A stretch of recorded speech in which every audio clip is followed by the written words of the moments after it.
ശിവായ. നമസ്കാരം. ഇൻഫിനിറ്റ് സ്റ്റോറീസിൻ്റെ പുതിയൊരധ്യായത്തിലേക്ക് എല്ലാ പ്രേക്ഷകർക്കും സ്വാഗതം. നിങ്ങൾ ശിവഭഗവാനിൽ വിശ്വസിക്കുന്ന ഒരു ഭക്തനോ ഭക്തയോ ആണോ? ആണെങ്കിൽ നിങ്ങളുടെ ജീവിതത്തിലെ ഏറ്റവും വലിയ സുവർണ അവസരമാണ് നാളത്തെ ദിവസം. കാരണം കൈലാസനാഥനായ സാക്ഷാൽ ഭഗവാൻ നമ്മുടെ ശിവനച്ഛൻ കൈലാസം വിട്ട് പാർവതീ സമേതനായി ഈ ഭൂമിയിലേക്ക് എത്തുന്ന, നമ്മളുടെ ഓരോരുത്തരുടെയും വീട്ടിലേക്ക് എത്തുന്ന ആ പുണ്യ ശുക്രപ്രദോഷ ദിവസമാണ് നാളത്തെ ദിവസം എന്ന് പറയുന്നത്.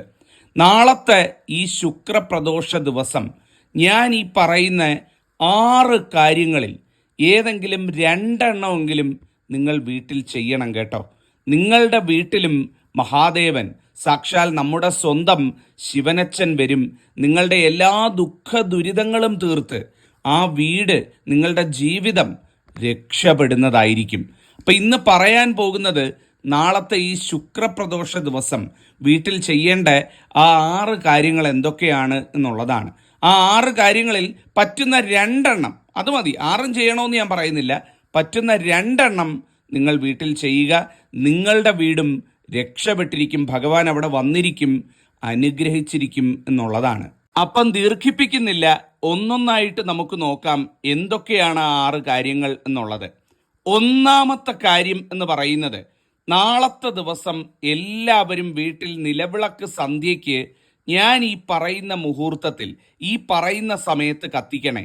ശുക്രപ്രദോഷ സന്ധ്യയിലെ ഏറ്റവും ശക്തിയുള്ള മുഹൂർത്തമാണ് ഞാൻ ഈ പറയുന്നത്. നാളെ വെള്ളിയാഴ്ച കൂടിയാണല്ലോ. അപ്പം എൻ്റെ മഹാലക്ഷ്മി പൂജ നടക്കുന്ന സമയവും ഈ ത്രിസന്ധ്യയ്ക്ക്, ഈ മുഹൂർത്ത സമയത്താണ്, ഏറ്റവും ശക്തിയുള്ള സമയമാണ്. അതായത് നാളെ 6:22-നും 6:42-നും ഇടയ്ക്കുള്ള സമയത്ത് നിലവിളക്കിന് തിരി കൊളുത്തുക.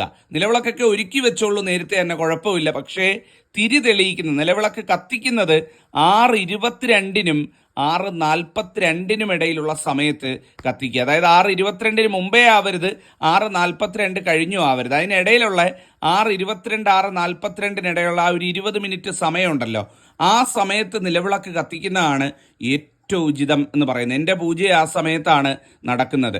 ഏതാണ്ട് ഒരു 6:38 എന്നൊക്കെ പറയുന്നത് ഇതിലെ ഏറ്റവും വിശേഷപ്പെട്ട കെങ്കേമ മുഹൂർത്തമായിട്ടാണ് പറയുന്നത്. അതുകൊണ്ടാണ് പറയുന്നത് 6:22-നും 6:42-നും ഇടയ്ക്ക് നിലവിളക്ക് തെളിയിക്കുക. നിലവിളക്ക് 5 തിരിയിട്ട് കത്തിക്കാനായിട്ട് ശ്രമിക്കുക കേട്ടോ. എല്ലാവരും നാളെ 5 തിരിയിട്ട് കത്തിക്കുക. ശുക്രപ്രദോഷമാണ് അല്ലേ? അപ്പോൾ ആ ഒരു ദിവസം നമ്മൾ ഏറ്റവും പ്രഭയിൽ 5 തിരിയിട്ട് ഭദ്രാദീപം തന്നെ തെളിയിക്കണം എന്നുള്ളതാണ്. എരിക്കിൻ പൂവ്, മുല്ലപ്പൂവ്, കൂവളത്തില, തുളസിപ്പൂവ്, ശംഖുപുഷ്പം, ഈ പറയുന്ന 5 എണ്ണത്തിൽ ഏത് പൂവാണോ നിങ്ങളുടെ വീട്ടിലുള്ളത് ആ പൂവ് നിലവിളക്കിൻ്റെ അടുത്ത്, നിലവിളക്കിൻ്റെ ചുവട്ടിൽ സമർപ്പിക്കുക. ശിവചിത്രമുണ്ടെങ്കിൽ ആ ശിവചിത്രം നിലവിളക്കിൻ്റെ അടുത്ത് വെച്ച് ആ നിലവിളക്കിനോടൊപ്പം ശിവചിത്രത്തിൽ ഈ പൂക്കൾ സമർപ്പിക്കുക. ഏതൊക്കെയാണ് പൂക്കൾ? എരിക്കിൻ പൂവ്, മുല്ലപ്പൂവ്, കൂവളത്തില, തുളസിപ്പൂവ്, ശംഖുപുഷ്പം. ഇത് 5 എണ്ണത്തിൽ ഏതാണോ ഉള്ളത്, വീട്ടിൽ ഏതാണോ നിങ്ങൾക്ക് പെട്ടെന്ന് പറിച്ചെടുക്കാൻ പറ്റുന്നത്, ഈ 5 എണ്ണത്തിൽ ഏതെങ്കിലും പൂക്കൾ കൊണ്ടുവന്ന് നിങ്ങൾ ഇത്തരത്തിൽ ആ ശിവചിത്രത്തിന് മുന്നിലും നിലവിളക്കിന് മുന്നിലും സമർപ്പിക്കുക. കിണ്ടിയിലെ ജലത്തിൽ തുളസിപ്പൂവ് മാത്രം ഇട്ടാൽ മതി എന്നുള്ളതാണ്. മറ്റു പൂക്കൾ ഭഗവാന് സമർപ്പിക്കാവുന്നതാണ്. അതിനുശേഷം എല്ലാവരും ചെയ്യേണ്ട ഒരു കാര്യമാണ്, 1 ഗ്ലാസ് പാലെന്ന് പറയുമ്പോൾ പച്ചപ്പാൽ മതി. പശുവും പാല് കിട്ടുമെങ്കിൽ അതാണ് ഏറ്റവും കെങ്കേമം എന്ന് പറയുന്നത്. ക്ഷീരപ്രിയനാണ് ഭഗവാൻ എന്ന് പറയുന്നത്. അപ്പം നിങ്ങൾക്ക് 1 ഗ്ലാസ് നല്ല പച്ചപ്പാല് കിട്ടുമെന്നുണ്ടെങ്കിൽ 1 ഗ്ലാസ്സിൽ, അതൊരു ഗ്ലാസ്സിലോ അല്ലെങ്കിൽ നമ്മൾ ഈ തീർത്ഥമൊക്കെ സമർപ്പിക്കാൻ വെക്കുന്ന ചെറിയ ഇതുകളുണ്ടല്ലോ, ചെറിയ പാത്രങ്ങളുണ്ടല്ലോ, അതിലോ 1 ഗ്ലാസ് പാല് വെച്ചിട്ട് ആ പാലൊഴിച്ചിട്ട് അത് കൊണ്ടുപോയി ഈ നിലവിളക്കിൻ്റെ മുന്നിൽ, ശിവചിത്രം ഉണ്ടെങ്കിൽ ശിവചിത്രത്തിൻ്റെ മുന്നിലായിട്ട് നിലവിളക്കിനോടൊപ്പം സമർപ്പിക്കുക എന്നുള്ളതാണ്. ഏറ്റവും കേമകാര്യമാണ്. 1 നെയ്വിളക്ക് കത്തിക്കാൻ പറ്റുമെങ്കിൽ 1 നെയ്വിളക്ക് കൂടി വീട്ടിൽ ശിവചിത്രമുള്ളവർ ആ ശിവചിത്രത്തിൻ്റെ മുന്നിൽ വെക്കുക. നെയ്വിളക്ക് എന്ന് പറയുമ്പം നമ്മൾ ദീപാവലിക്കൊക്കെ കത്തിക്കുന്ന, അല്ലെ കാർത്തികയ്ക്കൊക്കെ വെക്കുന്ന ഒരു ചിരാത് വിളക്കിൽ നെയ്യ് ഒഴിച്ച് ഒരു തിരിയിട്ട്, അല്ലെ എണ്ണയായാലും കുഴപ്പമില്ല, എണ്ണയൊഴിച്ച് ഒരു തിരിയിട്ട് ആ ഒരു വിളക്ക് നിങ്ങൾ ആ ഭഗവാന്റെ ചിത്രമുള്ള ഒരു ചിത്രത്തിന് മുന്നിലായിട്ട് തെളിയിക്കുക. ഈ പാല് വെക്കുന്നത് എല്ലാവരും ചെയ്യണം കേട്ടോ. അങ്ങനെ സമർപ്പിക്കുന്ന പാല് നിങ്ങൾ പ്രാർത്ഥിച്ചെല്ലാം കഴിഞ്ഞ് വിളക്കണയ്ക്കുന്ന ആ ഒരു സമയത്ത്, അല്ലെങ്കിൽ വിളക്കണച്ച് കഴിഞ്ഞ് ആ ഒരു ഗ്ലാസ് പാലെടുത്ത് ഓരോ സ്പൂണായിട്ട് വീട്ടിലെ എല്ലാവർക്കും കൊടുക്കുക. എല്ലാവരും അതൊരു ഭഗവാന്റെ ഒരു നേദ്യം, ഒരു തീർത്ഥം എന്നോണം അതെല്ലാവരും സ്വീകരിക്കുക, അത് കഴിക്കുക എന്നുള്ളതാണ് ഏറ്റവും കേമമാട്ടോ. ഇതിൽ പരമൊരു ഐശ്വര്യം നിങ്ങൾക്ക് നാളെ വിളക്ക് തെളിയിക്കുമ്പം കിട്ടാനില്ല എന്നുള്ളതാണ്. 5 തിരിയിട്ട് വിളക്ക് തെളിയിച്ച് ഞാൻ ഈ പറഞ്ഞ കണക്ക് പൂക്കൾ സമർപ്പിച്ച് ഒരു ഗ്ലാസ് പാലും ഒരു നെയ്വിളക്കും ഭഗവാന് സമർപ്പിച്ച് നാളെ ഏത് വീട്ടിലാണോ സന്ധ്യയ്ക്ക് വിളക്ക് തൊഴുന്നത് ആ വീട് രക്ഷപ്പെട്ടിരിക്കും. അച്ചിട്ടായ കാര്യമാണ്, തിരിഞ്ഞു നോക്കേണ്ടി വരില്ല. സൗഭാഗ്യ പെരുമഴയായിരിക്കും ആ വീട്ടിൽ തുടർന്നങ്ങോട്ട് പെയ്യാൻ പോകുന്നത്.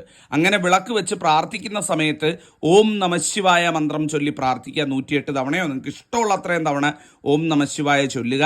ഓം ഹ്രീം നമഃശിവായ ശക്തി പഞ്ചാക്ഷരി മന്ത്രം.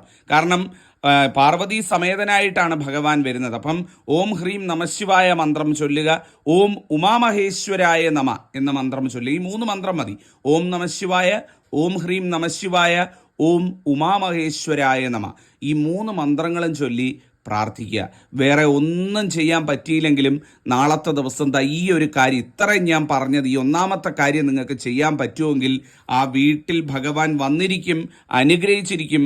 ആ വീട് ഇവിടം കൊണ്ട് രക്ഷപ്പെട്ടിരിക്കും എന്നുള്ളതാണ്. അപ്പം എല്ലാവരും ഇത് ചെയ്യുക. ഇതാണ് 1-ാമത്തെ കാര്യം. 2-ാമത്തെ കാര്യം എന്ന് പറയുന്നത്, നാളത്തെ ദിവസം അമ്പലത്തിൽ തൊഴാൻ പോകുന്നവർ, പ്രത്യേകിച്ചും നാളെ വൈകുന്നേരം അമ്പലത്തിൽ തൊഴാൻ പോകുന്നവർ നാളത്തെ പ്രദോഷ പൂജയും ദീപാരാധനയൊക്കെ കണ്ടു തൊഴണം കേട്ടോ. ഏറ്റവും കെങ്കേമമാണ്. നാളെ അമ്പലത്തിൽ പോകുന്നവർ ഒരു സഹസ്രനാമ പുഷ്പാഞ്ജലി വൈകുന്നേരം ഭഗവാൻ എഴുതിക്കണം കേട്ടോ. ഏറ്റവും നല്ലതാണെന്നാണ് പറയുന്നത്. സഹസ്രനാമ പുഷ്പാഞ്ജലി നടത്താൻ ഏറ്റവും നല്ല സമയം ഏതാണെന്ന് ചോദിച്ചാൽ പ്രദോഷ ദിവസ സന്ധ്യയാണെന്ന് ഞാൻ പറയും. പ്രദോഷ ദിവസത്തിലെ വൈകുന്നേരം ഈ സഹസ്രനാമ പുഷ്പാഞ്ജലി ഭഗവാന് നടത്തി അതിൻ്റെ പ്രസാദം സ്വീകരിച്ച് വീട്ടിൽ വന്ന് കയറിയാൽ സാക്ഷാൽ പാർവതീ പരമേശ്വരന്മാർ ആ വീട്ടിൽ വന്ന് കയറുന്നതിന് തുല്യമായിട്ടാണ് കണക്കാക്കപ്പെടുന്നത്. അങ്ങനെ കൊണ്ടുവന്ന് കയറുന്ന ആ പ്രസാദം, ഭഗവത് ചൈതന്യം ആ വീടിന് എല്ലാ ഐശ്വര്യങ്ങളും കൊണ്ടുവരുമെന്നാണ് പറയുന്നത്. അപ്പം അമ്പലത്തിൽ തൊഴാൻ പോകുന്നവരൊക്കെ ഉണ്ട് എന്നുണ്ടെങ്കിൽ ഇത്തരത്തിൽ ചെയ്യാവുന്നതാണ്. ഇതാണ് 2-ാമത്തെ കാര്യം. 3-ാമത്തതും ഏറ്റവും പ്രധാനപ്പെട്ട കാര്യം എന്ന് പറയുന്നത്, നാളെ രാത്രി ഉറങ്ങാൻ പോകുന്നതിന് മുമ്പ്, കുളിച്ച് ശുദ്ധിയായിട്ടൊക്കെ വന്നിട്ട് ഉറങ്ങാൻ കിടക്കുന്നതിന് മുമ്പ് ഓം ത്രംബകം യജാമഹേ സുഗന്ധിം പുഷ്ടിവർദ്ധനം ഉർവാരുകമിവ ബന്ധനാത് മൃത്യോർമുക്ഷീയ മാമൃതാത്.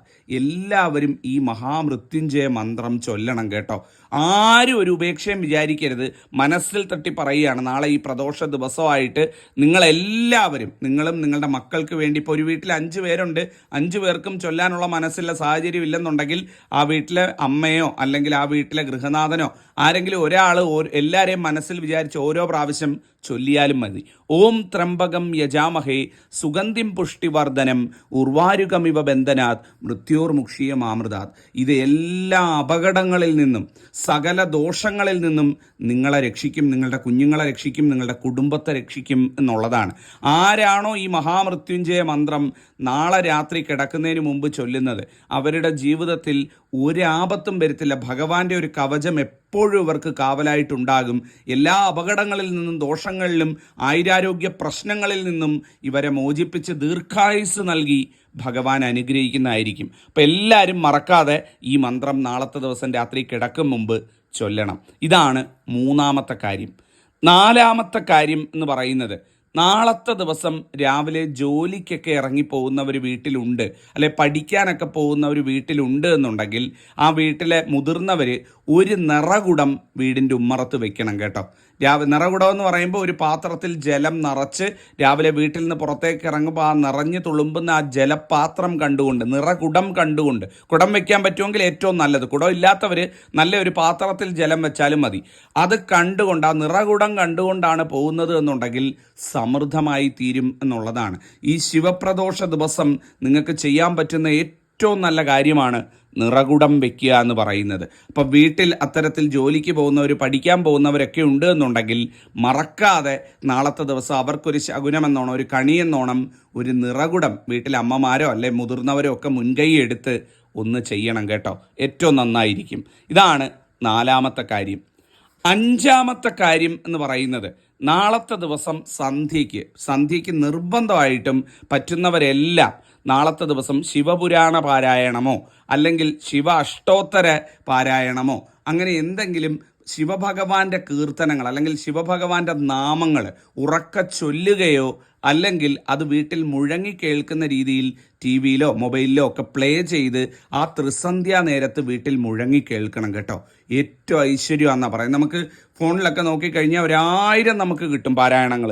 ശിവപുരാണ പാരായണം കിട്ടും, ശിവ അഷ്ടോത്തര നാമാവലി കിട്ടും, അങ്ങനെ എല്ലാ കാര്യങ്ങളും നമുക്ക് ഫോണിലൊക്കെ കിട്ടുന്നതാണ്. അത് ആ ത്രിസന്ധ്യയ്ക്ക് വിളക്ക് വയ്ക്കുന്ന സമയത്ത് ഒരു 15 മിനിറ്റെങ്കിലും ആ വീട്ടിൽ അതിങ്ങനെ മുഴങ്ങി കേൾക്കണം. ഭഗവാൻ വരുന്ന സമയം കേട്ടോ. പ്രത്യേകിച്ചും ഞാൻ നേരത്തെ പറഞ്ഞ് 6:22-നും 6:42-നും ഇടയ്ക്കുള്ള സമയം, ആ ഒരു സമയത്ത് ഇത് ചെയ്യാവുന്നുണ്ടെങ്കിൽ ഏറ്റവും ഗംഭീരമായിരിക്കും. അപ്പോൾ പറ്റുന്നവരെല്ലാം ശിവപുരാണ പാരായണമോ അല്ലെങ്കിൽ ശിവ അഷ്ടോത്തരവോ നാളെ സന്ധ്യയ്ക്ക് പ്ലേ ചെയ്ത് കേൾക്കുക എന്നുള്ളതാണ്.